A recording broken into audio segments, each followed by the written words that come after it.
Okay, let's dive in. We've got some really fascinating materials that you sent over, all about these hidden giants of the digital world, data centers. And our job today really is to cut through all that complexity. We want to boil these, complicated digital hubs down into some clear, actionable insights, especially if you're looking at this from an investment angle. Consider this your shortcut, basically, a way to get genuinely up to speed on something that's just becoming more and more critical. Now, yeah, instead of getting tangled up in all the technical terms, we found a way to kind of map it out more simply. We're going to picture a data center as like a busy digital city. Think about it. A city, right? It's got a power grid that's its heart. It's got complex plumbing for cooling. It's got loads of digital residents doing the actual work. Roads, networks, landlords managing things, even external highways bringing in power.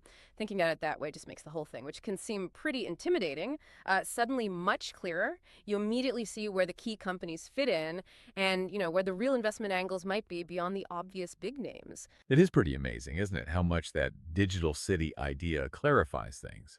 Because what's really compelling here isn't just like what a data center is, it's understanding why they're suddenly exploding in importance, especially when you think about AI, right? Yeah. The demands are just insatiable. It's fundamentally changing the digital landscape. We're really talking about a massive infrastructure boom. And by breaking down this digital city, we can pinpoint exactly how each part links to actual companies. Significant market movers. So it gives you a strategic way to look at it if you're an investor searching for those foundational plays. Absolutely. So that's the plan for today. We're going to journey through this digital city piece by piece. We'll look at the power keeping it alive, the cooling systems stopping it from, well, melting down. We'll look at the digital residents doing all the heavy computing, the networks connecting everything, the operators, the landlords essentially, and even the huge external power grid feeding it all. Get ready to see how it all connects, maybe from a totally new angle. Okay, let's start right at the foundation. Like any city, digital or real, power the city's indispensable heart.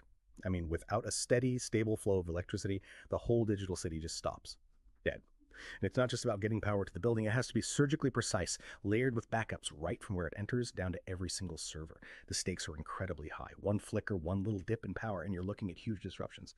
So who are the players making sure this heart keeps beating reliably? Yeah, you've nailed a critical point there. Sure. I mean, this isn't like just plugging your lamp into the wall. Yeah. Not at all. The level of sophistication needed for uninterrupted high-quality power is immense. Think about uninterruptible power supplies UPS systems. Massive generators ready to kick in instantly if the grid hiccups. From an investment view, these are the companies providing what you could call digital utilities. They might not be the flashy AI names, and what they do is absolutely essential, non-negotiable, which offers a pretty stable, resilient growth picture. Our definite leader here, a global giant in both power and thermal management for data centers, is Vertiv. That's ticker VRT. Vertiv. Okay, so they're basically the digital city's chief cardiologist and vascular surgeon all in one. If the city's power grid has a sudden heart attack, Vertiv's UPS systems are the defibrillator, bringing it back instantly and no hiccup. And for managing the blood pressure, ensuring that stable, clean electricity flows, their power distribution gear is key. Their stuff is often built deep inside the data center, right? Which makes them very sticky suppliers. Are there other important players here in this foundational layer investors should maybe look at? Oh, absolutely. Vertiv's a titan, no doubt. But Schneider Electric is another huge global leader. Electrical distribution, automation critical across the whole data center lifecycle. Then you have Eaton. They're really well known for robust UPS systems, power quality solutions, and for the really heavy-duty emergency power. Look at companies like Caterpillar and Cummins. Their industrial generators are like having an on-demand power plant right there. Ensures things keep running, even if the grid goes down for a while. What's interesting for investors is these guys don't just benefit from new builds. They're also crucial for upgrades, keeping existing places resilient. That creates a really steady income stream. Right, got it. So the city's heart is beating strong. Now let's move to the next essential system. Cooling the city's plumbing and climate control. Okay, here's a simple truth. All that computing, all that electricity, it generates a ton of heat. If you've ever felt how hot your laptop gets, just imagine tens of thousands of machines packed together. Without really sophisticated cooling, this digital city would literally melt down. So this isn't just about making it comfortable in there. It's fundamental. Pushing engineering limits, from huge air handlers and cooling towers to really cutting edge stuff like liquid immersion cooling. And this is where you see a really interesting challenge and opportunity meeting. The more powerful the chips get, the more heat they produce. Simple physics. That makes cooling solutions exponentially more critical and, more complex. In fact, some analysts are now projecting that in these high-density AI data centers, cooling costs could actually start to rival, maybe even exceed the cost of the power itself. That kind of shift really elevates companies like Trane Technologies, ticker TT. They go from being seen as traditional HVAC providers to becoming strategic partners in energy efficiency. Host, speaker, speaker. Wow, that is a powerful insight. So Trane becomes the city's super sophisticated climate control and waterworks department. Host, speaker, speaker. They're the unsung heroes, not just pumping cool air to the servers, but also handling the massive job of getting rid of superheated water and recirculating it, like managing a giant high-tech geothermal system almost. Host, speaker, speaker. Their expertise directly impacts how efficient and long-lasting these digital cities are. Are others innovating here too? Definitely. You also see Carrier. I mean, a global name everyone knows for refrigeration, air conditioning. They're making big moves into data center solutions. And Johnson Controls. They offer these comprehensive building management systems that often integrate advanced cooling. For investors, these companies are also right at the center of the sustainability push. Efficient cooling isn't just about uptime anymore. It's about lowering the environmental footprint, cutting operating costs for these incredibly power-hungry places.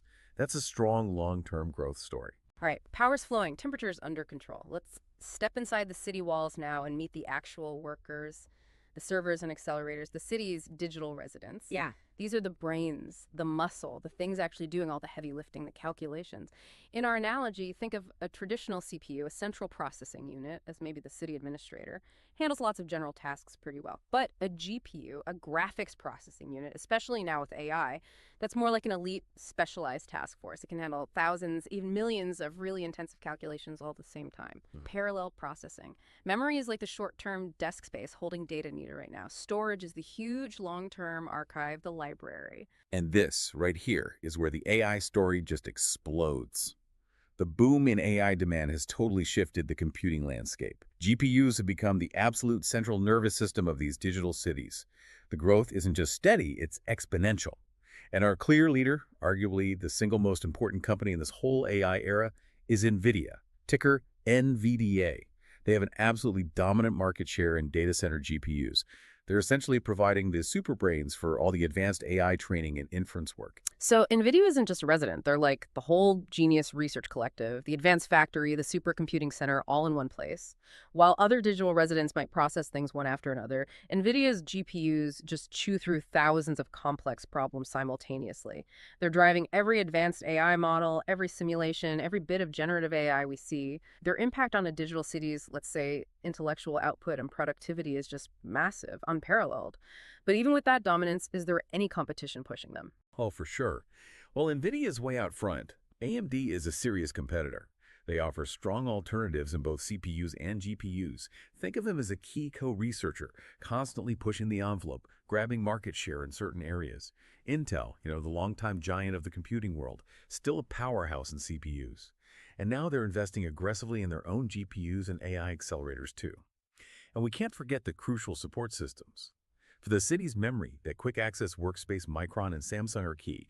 They manage things like high bandwidth memory, HBM, and DDR memory, vital for feeding data to those power-hungry GPUs.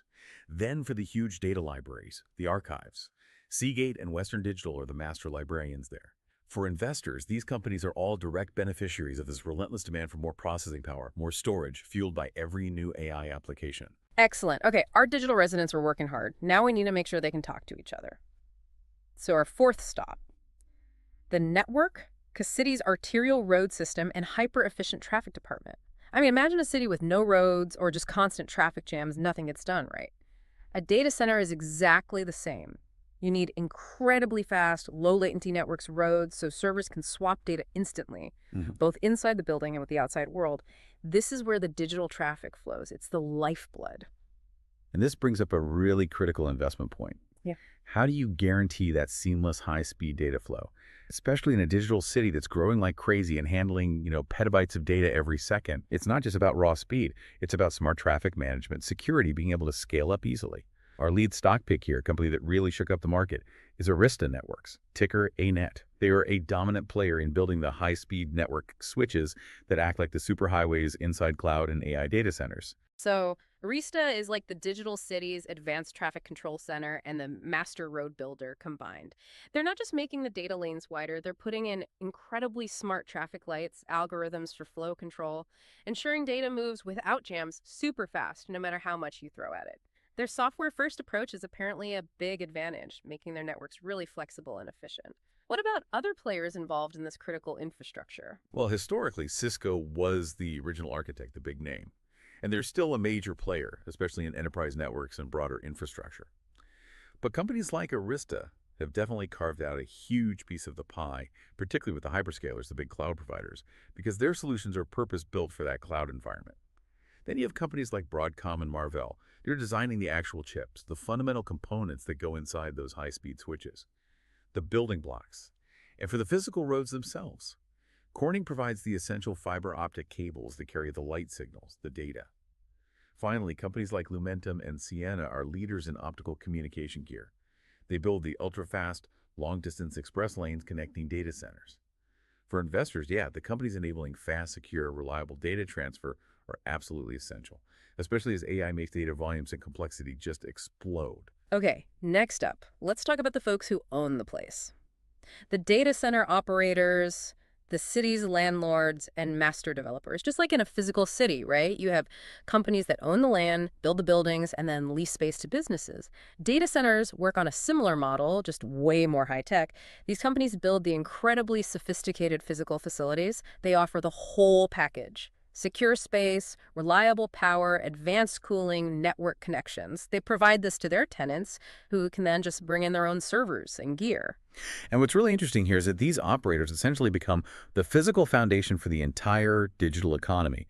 They offer a very stable, recurring revenue model. It's almost like investing in a REIT, a real estate investment trust, but one specialized entirely for digital infrastructure. Our lead stock in this space, and the world's biggest data center real estate and colocation provider, is Equinix, ticker EQIX. They're a real benchmark for the whole industry. Equinix, the ultimate digital city super landlord. They build these massive, hyper-secure, technologically advanced structures. And then they offer tenants not just square footage, but this complete infrastructure service. Guaranteed power, top-notch cooling, physical security, vital internet links. They handle all the tricky physical stuff, so their clients, cloud giants, financial firms, whoever, can just focus on their digital operations. Are there other major players building out these digital urban centers? Oh, yeah. Digital Realty is another top-tier data center REIT, huge global presence. Iron Mountain, interesting story there. Traditionally known for storing physical documents, right? They've cleverly moved into data centers, using their expertise in secure data management. American Tower, a giant in-cell tower infrastructure, is increasingly adding data center capabilities out at the edge, closer to where people actually use the data. And for a global view, Keppel DC REIT is a big data center REIT based over in Asia. For investors, these companies offer a really appealing mix. You get the stability of real estate combined with exposure to these massive growth trends, digitalization, AI. They provide strong recurring revenues and often pretty attractive dividends, too. Okay, finally, let's look beyond the city limits to the power grid and transmission, the city's external energy highways. Our digital city, as hungry as it is, can't generate all its own power, not even close. It needs to pull in enormous amounts of electricity from power plants that might be hundreds of miles away. This demands incredibly robust, sophisticated transmission networks, especially something called high voltage direct current, or HVDC. That's crucial for moving huge amounts of power over long distances efficiently without losing too much energy along the way. It's a critical layer, but often overlooked. And this points to something staggering for investors. The sheer amount of power these digital cities need and how fast that need is growing is just unprecedented. It means the companies that build, manage, and upgrade that external grid are becoming absolutely fundamental to the whole digital transformation.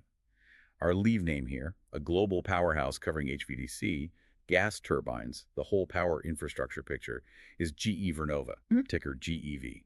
They are directly enabling this next generation of energy infrastructure needed to power everything. So, GE Vernova is effectively our digital city's external highway department and utility connection rolled into one. They're building the massive transmission lines, those huge digital energy expressways that bring electricity efficiently from distant sources, like hydro dams, nuclear plants, huge solar farms, straight into our digital cities. Without their expertise, these cities simply couldn't scale up to meet their current power demands, let alone future ones. What other companies are vital for feeding this incredible energy appetite?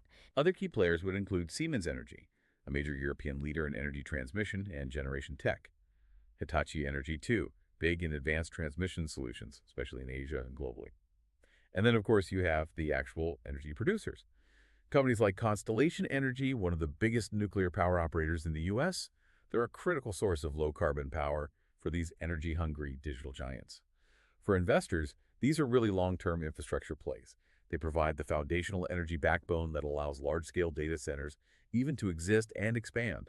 Their growth is tied directly to the bigger trends of electrification and digitalization across the whole economy. So let's pull it all together. What does this all mean for you, the informed investor? We've walked through the digital city, and it's obvious, right? A data center isn't just a warehouse full of computers. It's this massive, living, incredibly complex system.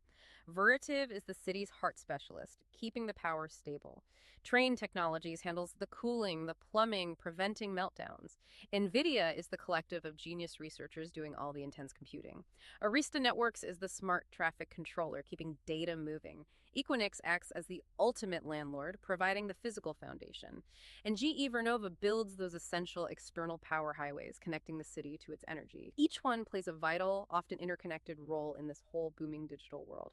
And if you zoom out to the bigger picture, it's just undeniable.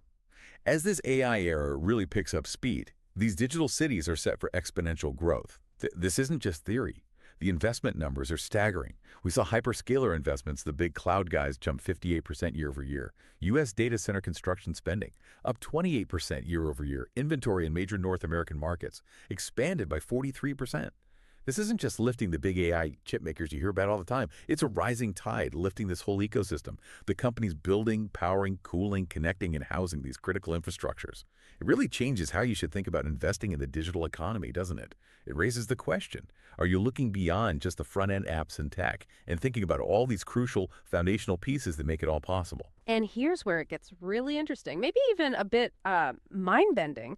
Just try to imagine how much more reliable electricity, how many more super efficient cooling systems, how many more advanced network roads, and how many more massive buildings this digital city is going to need. Just in the next 5 years, we are talking about expansion on a scale we've probably never seen before. What completely new innovations will have to emerge to even support that? Maybe in energy storage, water-free cooling, totally new ways of computing. And among the foundational companies we've talked about today, which ones are really best placed not just to ride this wave, but to actually shape where it goes, to innovate fast enough and keep their edge for the next decade? The digital city is very much still under construction. Its future is incredibly dynamic. We really hope this deep dive has given you a fresh way to look at it and maybe some valuable things to think about as you navigate this exciting, complex world of digital infrastructure.